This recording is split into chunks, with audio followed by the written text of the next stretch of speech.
How's your It's not morning? or good, good. How you doing? Good.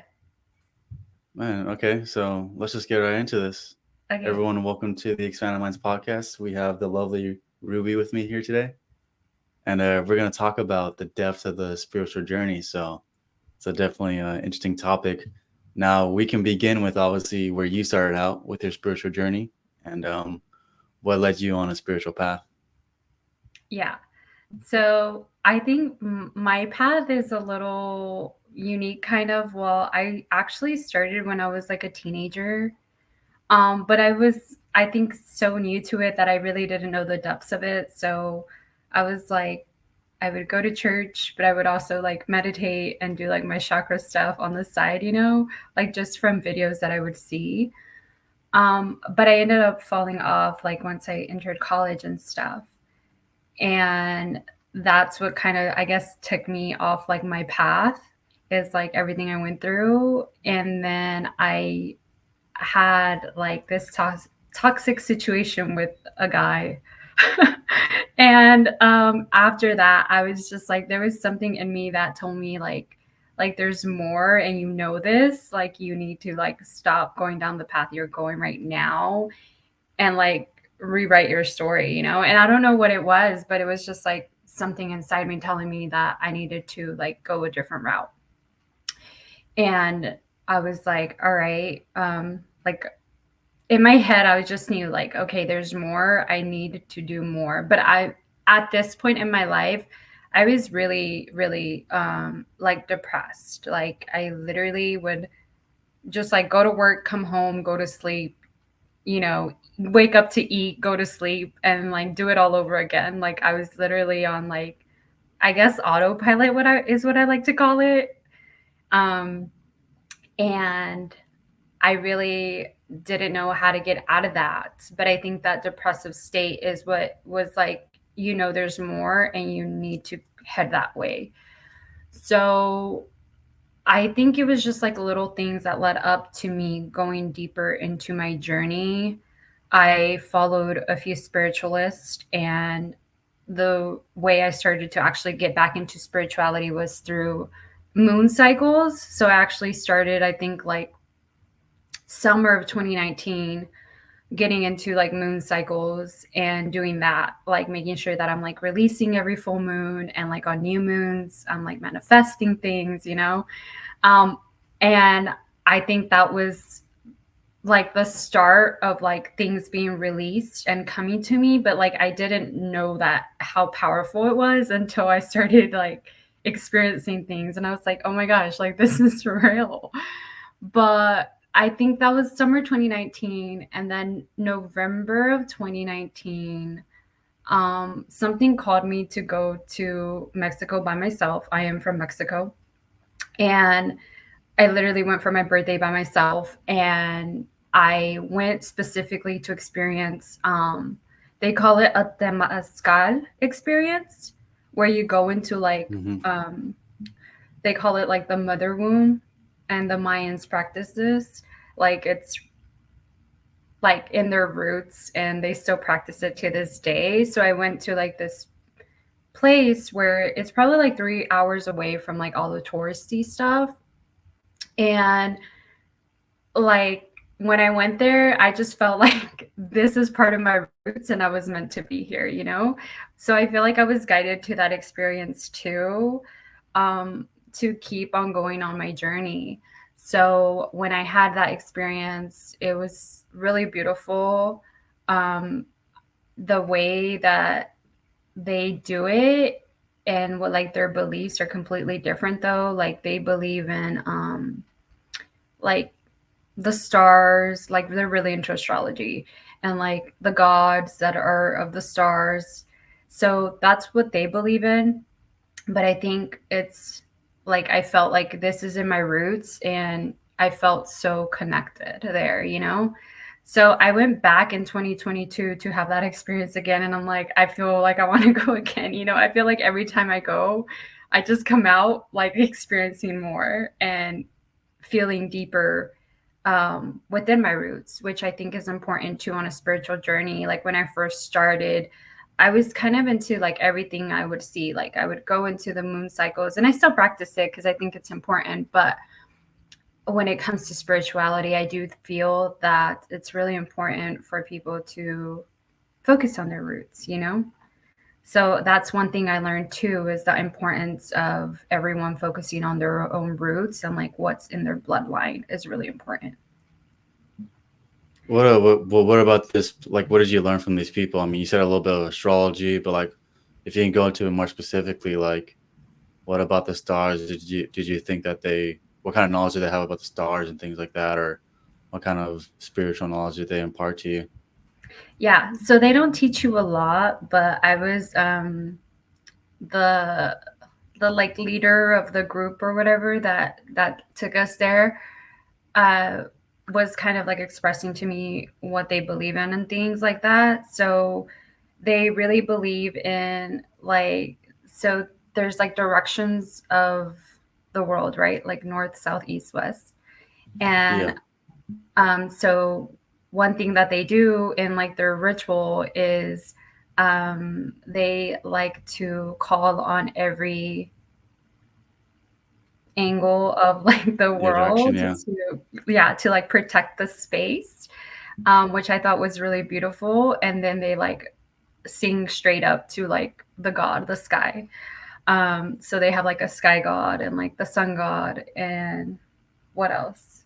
I think like those are the main one, but there was like three. So for them, it's more like they believe. I don't know if you've ever heard of like the Orion. I believe it's what it's called. sounds familiar. I'll go Yeah. into So it. it's like, it's kind of like if you're into the Bible and you believe in like God, the Holy Spirit, the Son, like that, but they believe it like with the stars, you know. So there's like the three main like stars that they look up to, and it's called like the Orion or whatever. So that was really cool. I was like, okay. So it's one of those things where it's like, you know, it's all connected, it's just different. So that was really beautiful to experience and to see in that, in the Mayan culture. Um, and the fact that they still practice it, because there's still people who live in like the villages, which is where I went, and they live like the way you would see in movies, you know, like they have their chickens in the back and their cows or whatever animals they're gonna eat tomorrow. um Yeah, yeah, and it's just like everything's like right there, like all together nested, living in community, which I think is really beautiful. yeah, and also like you mentioned, like the facing the different directions too. I think in ancient Christianity they had similar practices too, because one also the Book of Revelation mentions they have different gates, the north, south, east, west, and stuff like that. Yeah. And then also in the Merkaba, things like that, or the Book of Ezekiel here. But there's a face of the lion, man, ox, eagle, so they all like tie in together, like these four different aspects. So when you call on these things, kind of like it creates a safe space and tabernacle for you can say worship in. Yeah. Um, yeah, exactly. So, but like so going back to when you were younger though, like what was the difference between like the quality of when you were like in your teenage years and you're meditating, doing all the spiritual practice versus going to college and losing it? Like, what did you felt like? What did you feel like the direction you were headed? And like when you're doing spiritual practice versus in college when you start to go away from it, what was that like? I honestly, I don't think I realized that I was going off my path, you know, because when I was a teenager, I was still heavily into the church as well. And I feel like spirituality is completely different from like being in the church, because by being in the church, I couldn't really see what I see now. So that experience, I think, was like I didn't know I was kind of disconnected, but I was. And I feel like when I went to college and just, you know, stopped practicing all the spiritual stuff, I never really went deep into it, because I would only like meditate like once a week. And it was probably for like a year only. So what I've learned is like the longer you go with your practices, the more you're going to open up and the more you're going to experience. So I feel like me doing it for like, you know, a year and a half when I was a teenager wasn't enough to experience everything I have this time, because it's been like almost 5 years now, like consistently keeping up with my spiritual practices. It's actually interesting that you mentioned like, you didn't really see much when you're in the church versus when you stepped out of it. And it's actually interesting, like looking at your spheres of influence and how they kind of affect the thoughts you identify with, which kind of trap you from making sometimes spiritual progress. Because a lot of times, like, yeah, you get stuck in the same old, or you're around the different environments that have similar thought patterns and they don't want you to, in a sense, break out of it. That you got to stay with the herd and things like that. But Yeah. I think, especially when you get called on a spiritual path, you kind of have to be different from people and the way they think. So I mean, I did that same thing too, where I was very involved in church, and then like I stepped out of it, and then I started seeing just whole another world and stuff like that. And it's like, I mean, it's stuff that they talk about in church, but then they don't tell you how to do it. But then when you finally learn how to do it, it's like a whole like different playing field. But like, so how do you think that the spheres of influence played a part, or like just the different environments you're in, played a part in your spiritual growth? And I mean, do you believe in being more isolated when you want to spiritually develop, or do you feel like community helps you the most? What are your thoughts on that? For me personally, I think everyone's going to be different, but on for me personally, I have to fluctuate. Like there's times or like seasons where I can tell I need to be alone, for the next like month or two. And sometimes I'm like, no, I really need community right now. So, but the thing is, on this path, I haven't really found community either. I've tried, but it never goes the way I'd hope, you know? So I'm just very like, okay, one day my community will find me. And I really do believe that. But yes, I do feel like it depends on the season, because for me personally, I feel like I still go through seasons where I'm going through like what I like to call like an elevation, on my spiritual journey. And if I feel that my body is going through that, I like to isolate. You ever had so this is something that happened to me when I was like in spiritual practice and also was like going to church here and there. But so my intuitive abilities were kind of heightened. So this one time I went to church and then just this voice whispered to me, the pastor's going through a hard time. And then as soon as the pastor stepped on the stage, the first words out of his mouth was like, guys, it's been really rough. And he started to like go kind of talk about his life and how, I mean, he's going through a bunch of stuff. But like I started to hear stuff like that. Has anything ever happened to you? You went into church or something like that, and you're able to kind of see through the lines and kind of see through the structure of things, and like, or just in things Honestly, in general. yeah. So it's happened to me like maybe like once. Um, and it was like between these people. And I don't know, a lot of people may not believe in this, but for me personally, I do believe in soulmates. And I met these people that were, I guess, friends, and I feel like they knew they wanted to be together, but they wouldn't like make it so. And like I got a download that was basically like they're meant to be together, But like I didn't reveal that to them, because I'm also very mindful of like what comes through for me. Because I'm like, if people don't believe in that and I go and tell them, hey, y'all are like soulmates, and they're gonna like maybe freak out. So it's just like one of those things where I was like, wow, that was super beautiful to experience, and like to get that download, but like I'm not going to say anything. I'm just going to see it play out. So I've had Mhm. like experiences like that. But I think I get more downloads, not like voices. So for me, it's just like a download of like a knowing of something. Um, when I like meet someone or see them, like something gets downloaded. Not always, but yes, I have experienced it a few times. When did you start first experiencing downloads? Like, what was your first experiences like? I think it's been a little over a year now, but I can't recall my first experience. I don't think I can recall my first experience, to be honest with you. I Uh-huh. I feel like because sometimes they come and sometimes they don't. And I feel like when they do come, it's because like I need to know, or like for some reason, like the divine wants me to know, you know? Yeah. Because sometimes like I've met people too, and I can like tell if they're having like negative thoughts of me, you know? Yeah, So yeah, it's that's so uncomfortable. But like that's happened to me before. And I'm like, wow, like I just met you and you're already thinking like negatively of me. yeah. I get that. I that happens to me all the time. What I think is interesting is that reality is super direct.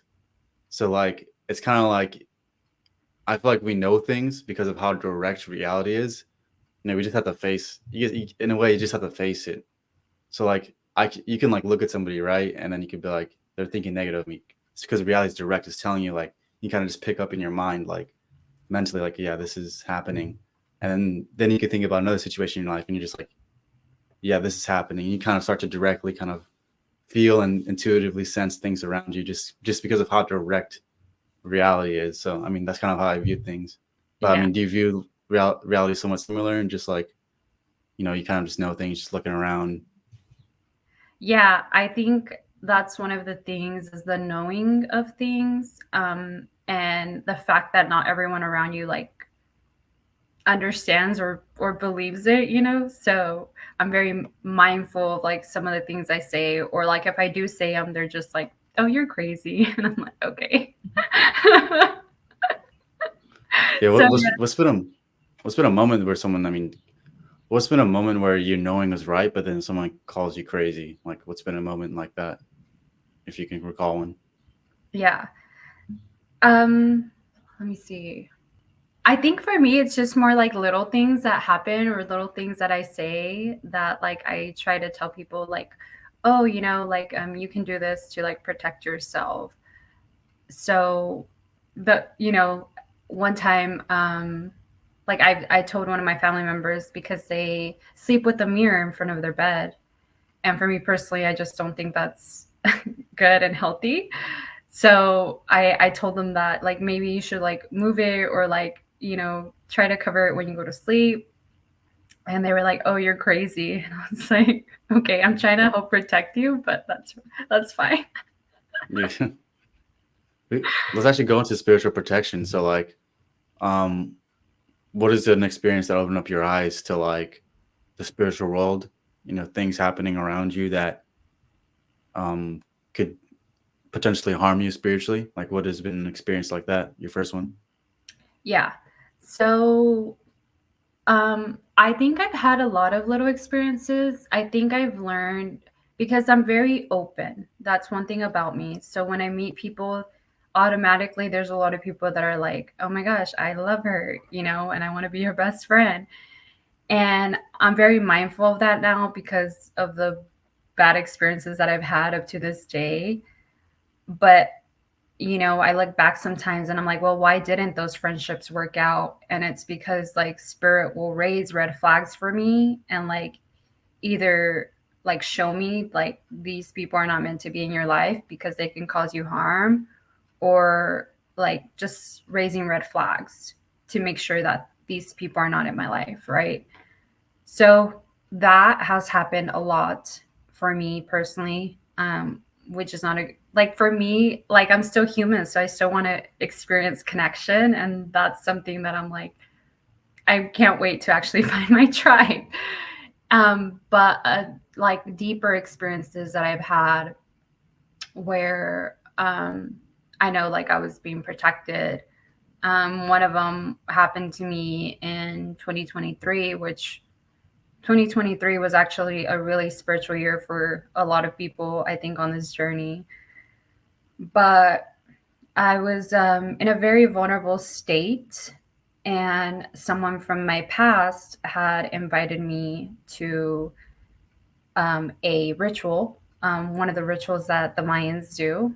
And I think that's why she knew that I would end up going because she like still followed me on social media and would see the things that I do because like I'm very open about what I do, what I practice, and where I go. So I think she had seen that I've gone to Mexico for that. so she invited me to one here locally in the DFW area where I'm from. And she was like, "Oh yeah, like it's only like 20 minutes away from you, so you should come." And I was just like, I was a little skeptical. Like I remember, I think April, she tried to really push it on me, but I ended up not going. And then she reached out again, so I ended up going in May. Um, and when I was there, like something felt off, but also I was like, whatever, I'm already here, So I was like, I'm just gonna go Yeah. through with it. And so I did, and so we did the ritual. They do it just like the Mayans do. Um, Not like exactly, but the main point is like being in the womb, in the sweat lodge, taking out all your toxins and purifying yourself. So we did that. And then they asked me to like lay out on the mats. They had like mats outside right after to like lay down. And then they asked me if I wanted to take a psychedelic. And I'm like, I don't do psychedelics. So, like, I don't really want to. Um, but the leader of the group, she was like, oh, like, it's going to help you, like, reveal whatever you need to see. Da, da, da, da. I was like, whatever, I'll take it, because she was kind of being pushy. And that was my fault for Yeah. saying yes. But also, like, it taught me how protected I was. Like, but that's a whole other story. Like, I do not recommend psychedelics, but I took it, and like, I literally just went out of body. I saw like colors, and then like I got up, and I knew the reason I was there, which there was like five people there and then just me. And they were all trying to lure me off my path. And that's what was revealed to me. So I was very angry. Like, I don't think I've ever felt that type of anger ever in my life. Like, I didn't even know that I had that in me. Like, Hmm. that's how like impactful this experience was. So I was really angry, and like I was breathing heavily because of how angry I was. But then like I started to like, I don't know, like my guides told me like, you need to chill, just breathe, let yourself get out of this state that you're in, and don't let them know that you're mad. So I was like, okay, so I started to calm down. I just like stared at the sky, or no, I was staring, like, so there was like a fire pit and like a fence. So at first I was like looking at the sky, and then I looked at the fence while I was breathing and calming down. And once I got out of it, I was like, all right, I need to go. But the leader, she tried to like lay me down, and like she was like trying to like make me calm down because she saw that like I wasn't like okay. And she tried to like touch my head, but I was like, no, like don't do that. Like I don't feel comfortable you touching me. And she was like, okay. She was like, just touch the earth if you need to. And I did, because I was like, yeah, I need to ground myself after that experience. So I grounded myself on the grass. And then, like, I was getting ready to go, and they were like trying to make me stay. But I was like, no, I gotta go. Like, I told like because I live with my brother, and I was like, I told my brother I'd be home by like this time. So I left, and she ended up giving me a card, like the leader, but I didn't look at it that day. I just like put it in my purse. And like, I Hmm. think a week after, I ended up looking at that card like a week after, because I was like, I want to get rid of it. And when I actually looked at it, like it said that she studies like um, demonology. So I was like, WTF, you know? Yeah. So that was scary. And I was just like, I'm burning this. Like, I burned it, let it go. And I was like, I don't want anything to do with that. I ended up like blocking everyone that was there that day, and like from my social media accounts. And I was like, yeah, I can never, ever like associate with them ever again. So yeah, I think that's when I learned how protected I was, because of the fact that like there was five people trying to lure me to go off my path, to go another way. And somehow I was still protected. And the other experience I had, I think, was like September of 2023. Um, I had a client. Well, yeah, she was a client. She ended up going to, because I was working for a yoga studio back then, and she ended up going to one of my classes and asking if I did like personal sessions. I was like, yeah, but like I only do them online. She's like, are you open to doing them in the home? And I was like, yeah, like I wouldn't mind doing it in your home, you know? And when I went to her home, um, like everything seemed normal. She was just a little weird, but I feel like a lot of spiritual people are, so I don't like to judge. Mm-hmm. um, but once after I ended up doing like the Reiki session on her, she she was like, "Oh, come sit down with me unless you have to go." And I was like, "Oh, like I can chat with you for a little bit, you know." So when we were chatting, she attempted to try to siphon my energy. And that was a really scary experience. Like I didn't really know what was going on after that. Like when I left, I was walking out and she walked me out because she's like, "Oh, I'll walk you out." Um, she walked me out and she had elevators in her apartments. And before I got on the elevator, she like asked me, she's like, how do your guides show up and will they like hurt people um, if they're like trying to like hurt you or something? And I was like, they're a little more subtle, you know. I don't think they attack people, but I'm not sure. And she was like, "Oh, okay." And she was, you know, and that was kind of like her last question to me. So it raised a red flag right away. Well, not just that, but what she had did. But I think that was my first experience of having a like such an intense psychic attack that I didn't know what it was at that moment. I felt so confused when I left.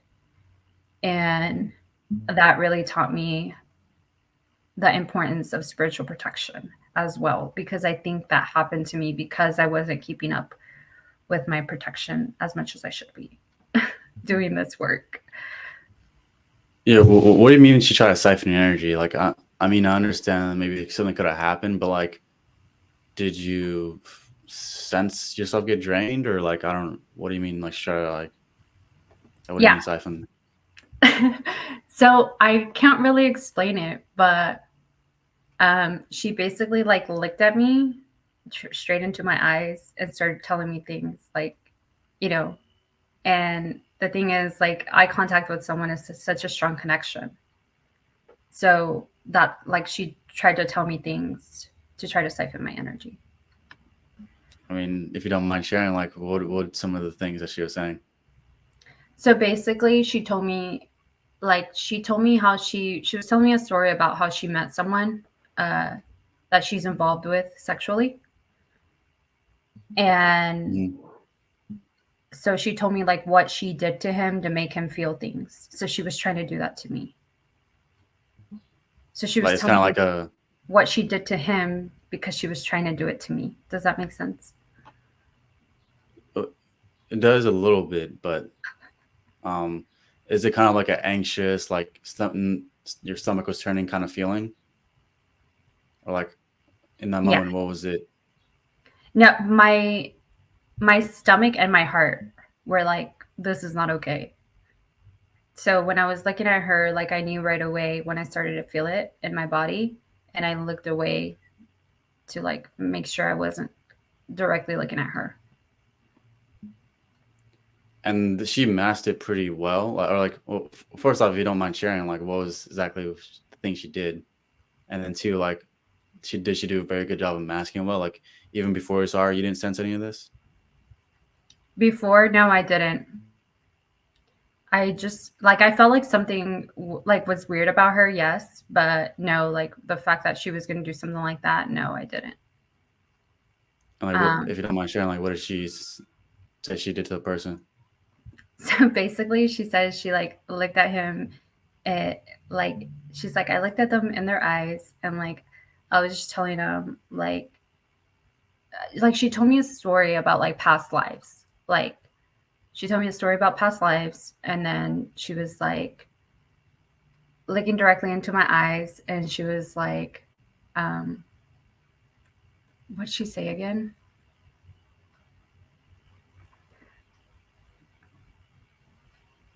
I don't want to do it because it's energy, and just out of respect, I don't think I should.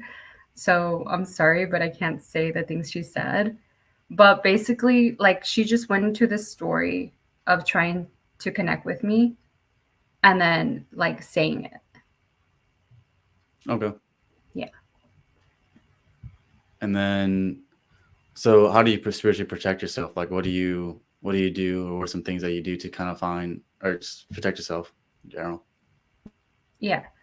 So after that experience, I was like, I knew that I was being, like, I guess, being sent things, or maybe it's just because I wasn't protecting myself, because I mean, all this stuff is around us. Um, so what I started to do, or I just started to look deeper into research and knowing the importance of keeping yourself physically connected is really important, and also spiritually. But I feel like physically, you like when you work on your physical body and you're doing spiritual work, it's going to help you feel really grounded, first of all. So I think that's the most important thing, is feeling grounded, so you know that you need to protect yourself spiritually. It makes you more powerful when you're grounded in the physical realm. So making sure that your body is always like doing something physical, whether it's like, working out and weightlifting or yoga, but it's like you have to do something that's physical. And then the spiritual aspect is making sure that I'm just keeping up with like my own cleansing is really, really important. Um, which I don't think I was doing enough then, because of the fact that, like, what I used to think is like, okay, if I'm not working on someone consistently, I don't have to protect myself all the time, which was my fault. You know what I mean? So that was like, I guess, a lesson I had to learn. It's like the importance that I hold these gifts within me. So if there's people out there that are like against it, obviously you're going to get attacked if you're not keeping up with it every day, regardless if you have a client that week or not. So for me, it was cleansing myself with, so I like to use sage. Some people don't, but I personally do. And I use blood incense sage because I think it's more powerful than regular sage, because of the negative energies. It really helps cleanse deeper for me personally. Yeah. Like, I used to go out and pray for people. Like, I used to go onto the street and just like put my hands on people, pray for them.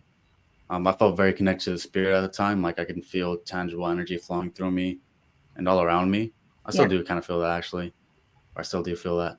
But I'd go out and pray for people, and some things that would happen actually is, and this is something I learned too about spiritual protection, is like, sometimes when you pray for people, you're not actually meant to pray for them, But I would just pray for everybody, and what I started to notice is that some of their spirits would enter into me. I remember the clear distinct time when I laid my hand on somebody and something entered into me.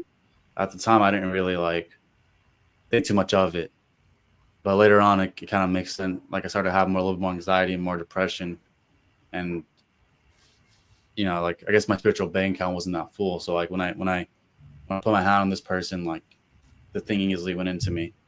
Something I learned too is that you're not supposed to be praying for everyone, transmuting energy into everybody, and to like to have to raise yourself super high, so that so that these things can't really touch you or affect you or anything like that. Do you agree with stuff like that, or have you seen that kind of stuff happen to you as well?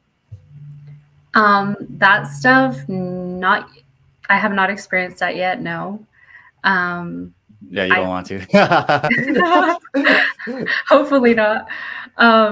I think we all have different gifts and experience things differently. And that's the amazing thing about spirituality, you know, and the spiritual journey. I think everyone kind of experiences different things and we have different gifts. Um, but for me personally, no, I have not experienced that. But if I ever would, I think I would just keep up with my cleansing deeply because cleansing yourself, that's kind of what it does, you know, making sure that, for example, like if I work on a client for Reiki healing, then I have to make sure like I'm not picking up anything. And if I feel that I do, then I need to make sure I cleanse a little more, you know, than what I usually would on a normal day because of the energies. Because with Reiki healing, you are mixing with other people's energies. Yeah, and are you, so again with Reiki, are you like you're pushing energy into people, right? And like this energy would be considered, life force energy, or like what kind of energies do you feel flow through you when you're touching somebody? Yeah, life force energy. So it's like you basically just open up, you end up being a channel for this person to receive life force energy. Yeah, and where have you felt blockages in people, and how have you like maybe moved through it or help people guide them through it? Yeah. So I've felt blockages. I think the one time I felt the strongest one was someone's heart. I could tell was really blocked. And I kind of like the way I do it, I guide people like afterwards. So, you know, I let them know like this is what I felt. And then I give them guidance. And like from there, they have to choose to do the work or not. If this person did or not, I don't know. But that's like what the spiritual, like as a spiritual guide, like that's what I'm here for is being a guide. Like I'm very mindful of like making sure people know that like I can't handhold you, but the guidance that I give you, you should take it very seriously because if I feel blockages and I tell you, hey, this is the guidance that I'm giving you, take it and you know make sure that you're working on it. I expect them to actually do the work, you know, but that's on them to do. And a lot of people do come to me one time and sometimes are like, you know, they'll never come back or they don't go deeper. So they like if they have blockages, it'll be released for that moment. But if they go back to their old ways or habits, it's not going to last. Do you have like with chakras, right? Like how do you do chakra work? How do you balance chakras? Actually, let's start with what are chakras first, and then we can go into like how do you balance them and things like that. Yeah. So chakras basically are energy points in our body that we all have. I like to call it like our own soul blueprint because we all have one. Um, and again, going back to the gifts, it's like when you start to open up spiritually and align yourself spiritually, it's a possibility that you are going to experience your own natural gifts that you were born with. And so our energy centers are something we all have. I focus on the seven main ones, but there's a lot of them, like because there's the seven major ones, and then there's like a lot of tiny ones. It's almost like the bones. I think it's like 200 something that we have, but by Mm, focusing yeah. on the seven major, it can go into the other ones. So our seven major chakras are basically just inner points to keep us aligned with our higher self. And, you know, the root being our focal point of feeling safe and rooted on this earthly realm. And then we have our sacral, which is our place where we can feel like more emotions, making sure that like emotions from our past aren't blocking us, things like that, being expressive, creative, goes into pleasure as well. And then our solar goes into like self esteem, willpower, confidence, things like that. And then our heart, of course, our love, like embodying love, being love, knowing that you are love is really important. And also being open to love, because a lot of people aren't, for many reasons, like past experiences. And then our throat chakra, expressing our truth, making sure that we are expressive, but also like not being, overly expressive, I guess, like still be mindful of what you say. Mm. And our third eye, of course, seeing past the illusions of this physical realm. And then our crown chakra, which connects us to like the divine, whatever that is to you. Yeah. And this is something I thought about too yesterday in meditation, but I'm pretty sure like these chakra points affect the way you think, right? Like, so I guess we as people kind of fail to understand, like, I have certain thoughts, or maybe I'll start obsessively thinking about something. Maybe it'd be about food, maybe it'd be about a certain person, but that kind of ties into these points in our body, right? Like, if they're imbalanced, maybe like we'll start to overthink, or like the way that we view things might be a little bit skewed. Would you kind of agree with that, or what are your thoughts on that? Yeah, I would have to agree because I've been through that before when I wasn't grounding myself. If you're not like centered in all of them, yeah, you can experience, like, you can be way up here and like not down here, and that's not healthy. And there has to be a balance between the higher chakras and the lower chakras, because yes, um, you can start experiencing too much and being grounded, and we don't want that. And then you can also be too grounded and not connected to like divinity. So yeah, it definitely does affect us on how we think and also behaviors. Yeah, and like, so if you're more up here, right, is it more of like you're feeling like dissociative, maybe like, oh, is this real life, or how would you describe being more up here and not having chakra centers activated down here? Yeah. So yeah, I feel like it would be a little bit of a dissociation, where you you kind of feel like, oh, like you can feel a little crazy, because you're gonna be like, is this? Yeah, you start feeling that way. Is this real? Like you really ask yourself those questions. Um, and until you're rooted and grounded, it's kind of like the things you do experience, they're real, but you know how to be like centered and know that this is real, but like you're gonna be okay and that you're safe regardless of what you're experiencing. So yeah, definitely the a dissociation when you're too high up. Yeah.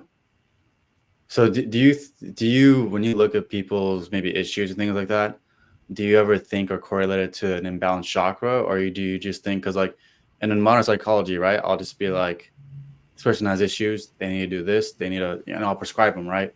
Like, okay, maybe you need to have these kind of minerals, which I mean is obviously this is how Western thinking, and you need this kind of supplements. You need to do this and get outside, go get some sun, make sure you get some rest, all that kind of stuff. But do you start to correlate with people? Maybe their chakra, this chakra's imbalanced, or maybe this energy center is misaligned. Do you ever think like that? Yeah, I do. I sometimes, um, I feel that a lot of people, if they have experienced a trauma, that can hold a lot of weight on our body energetically and in certain chakras, depending on what it was, and depending on the type of trauma, right? So it could be like emotional abuse, physical abuse, things like that. Um, you can kind of tell that they've been through some type of trauma, um, because of their behaviors. So yes, I can sometimes tell without even working on a person.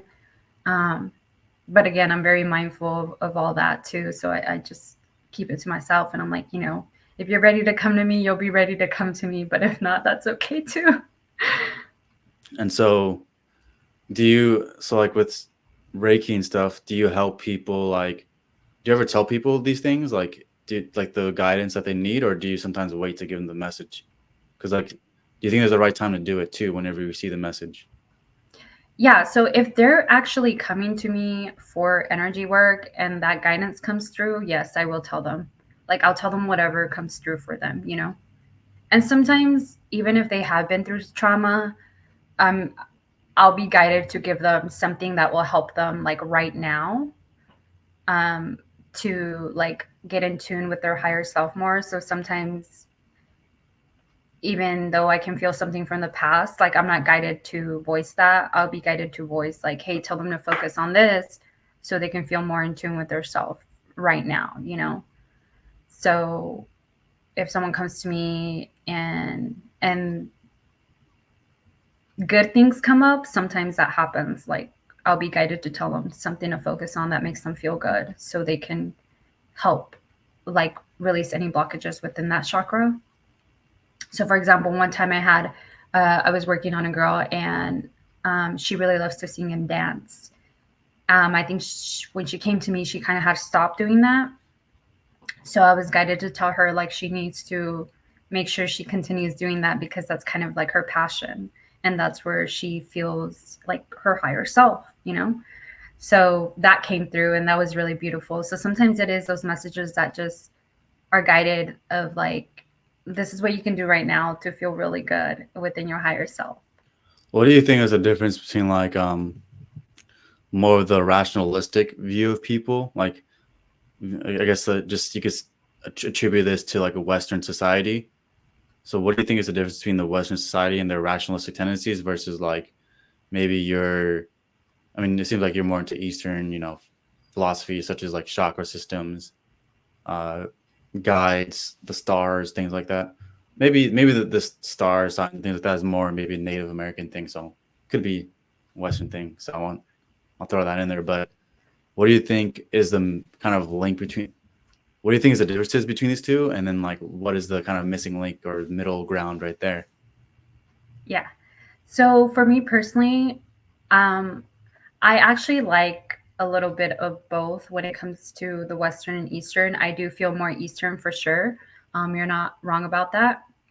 Um, but I studied mental health in college, and I think what I've learned is, um, even though you go on a spiritual journey, some people will still experience things like certain behavioral patterns, right? And even if you Yeah. do go down a spiritual path, you may still experience that. But it's like one of those things where it's like it's true that you don't have to run to medicine, unless that makes you feel comfortable. You know, if you want to be in spirituality and still take medication for, like, say, ADHD, you know, then that's fine. Do that. Um, but personally, I don't think it's the first thing that we need to run to. I feel like that's like the last thing that we can like provide someone. So I feel like if there was just a connection between like the psyche and spirituality together, like things would be more connected for a person as a whole, um, to be able to like embody their higher self. But for me personally, I do feel with energy work, it's it will take like a longer route, but you'll also experience a more beautiful higher self, without having to run to other things, right? But I feel like also, if that's what you feel called to, then that's okay. Because I've seen people do it in spirituality where they still take some type of medication for something, but they're really spiritual. And it's like, if that makes you feel good, then that's okay, you know? Oh, so you mentioned higher self, right? And I was gonna say like this, like that's a concept that it's kind of out there. I mean, maybe it seems like a journey, I would say, because for you to tell someone like, "Hey, connect to your higher self," like that's like, whoa, like I don't like what are the steps to take? Like, what are some rational, practical steps that someone can take to get to that place of the higher self? And because obviously, I feel like people that would are more rational that don't believe in spirituality, they would just be like, yeah, obviously she's crazy, right? They'll attribute those kind of meanings and things like that. So, what are some? How can someone be practical about it, and how can you approach the higher self? Yeah. So that's a really good question. Um, I think if someone is not open to like energy work, um, then I would tell them to like focus on things that connect them to like when they were little, like what they enjoyed. Because one thing I learned, and this was through my Reiki program, is that within us, there's always like this little child. No matter how much we age, no matter how like old we get, like our inner child is always within us. So if people want to connect like in a rational way and not go through like, you know, getting energy work done or not believing in it, then connecting to things that you enjoyed as a child would really benefit you. So, sometimes say you were really good in like soccer when you were little and you really enjoyed that, but then you grew up, now you're like, I don't know, a doctor, and you just go to your job 9 to 5, then go home and do it again. And it's like, can you find like a sports team that's your age that maybe like in the evenings where you're going to go and do some, physical workout that makes you feel good and connected to community, things like that. So you're starting to get into like some physical health there, which is also good for our mental health. So I think being connected to your mental health still would really still benefit you. Um, would I feel like you're completely connected to your higher self? No, but you're going to be a lot more connected to yourself in a lot of ways by connecting to the inner child and giving it the joy that it needs that's always within you. Yeah, so okay, the inner child is a start, right? So having this kind of pure simplicity or this joy that you get from just doing things that are kind of natural to you or kind of like bring you joy kind of is a first step. Yeah. So then from there, then what's the next step that someone can take? Yeah. So I think some joy. I would say if it's something that doesn't involve physical health, then you need to incorporate that because so say someone did like for someone it may be golf. Maybe they love golf, so they're gonna start golfing and going to like a golfing place and find community there and golf with people.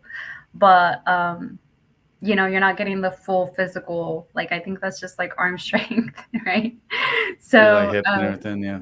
yeah. So, like making sure that you're still getting some physical health in would really benefit you, whether that's like going to work out at a gym or going. I highly recommend going into nature. Nature is so beneficial for us as humans, whether people want to believe it or not. For me, it's one of the things I tell people like, whether you want to do energy work or not, I highly encourage you going into nature a lot. It's really going to benefit you and really good for our mental health as well.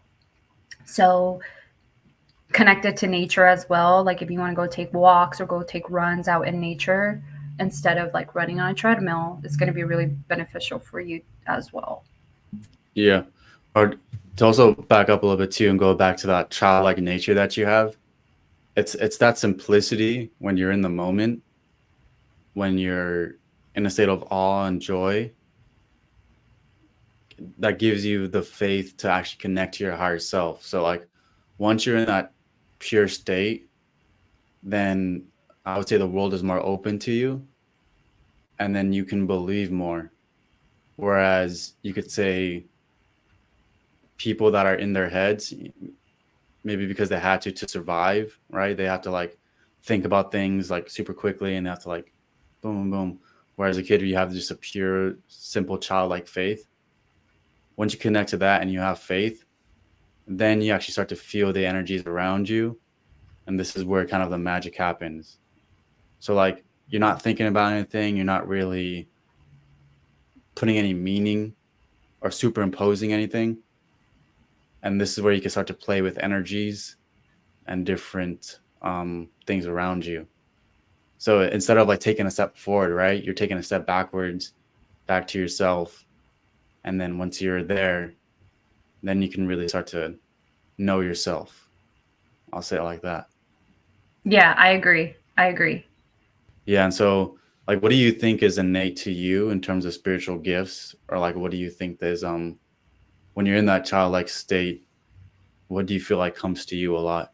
Um, for me, I think when I'm in my childlike state, I just feel a lot of joy and like gratitude for where I'm at, even if it doesn't look like what I would initially wanted at this age, I guess.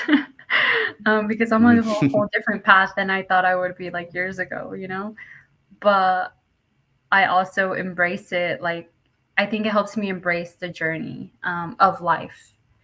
And that's something I learned through entering my childlike state is the fact that I don't have to have it figured all out. And I don't think any adult ever does because I've met so many adults and, no one really does. We kind of just all wing it and go with what feels good to us. So I think it's helped me embrace um, feeling grateful for where I am right now, even like up to everything that I've experienced, whether good or bad. So definitely the joy and gratitude of life, how it is right now. Okay, I think that's a good place to end it. But do you have any final last words or any like things that you let people know before you go? Um, no, I would say if you're not spiritual, definitely try it. Try to get into something spiritual and just allow yourself to be open to it. You don't have to believe to experience it. Just be open. But if not, then definitely just make sure you stay connected to nature, some physical health, and some childlike joy for yourself. All right, and then where can people find you? So right now I am doing bookings through Etsy. It's Light of Rubies with the I. Um, lightofrubies.etsy.com. Cool. I'll link everything down below. But thank you once again for coming on. It's an honor to have you. Yeah, thank you so much for your time. I hope you have a beautiful day.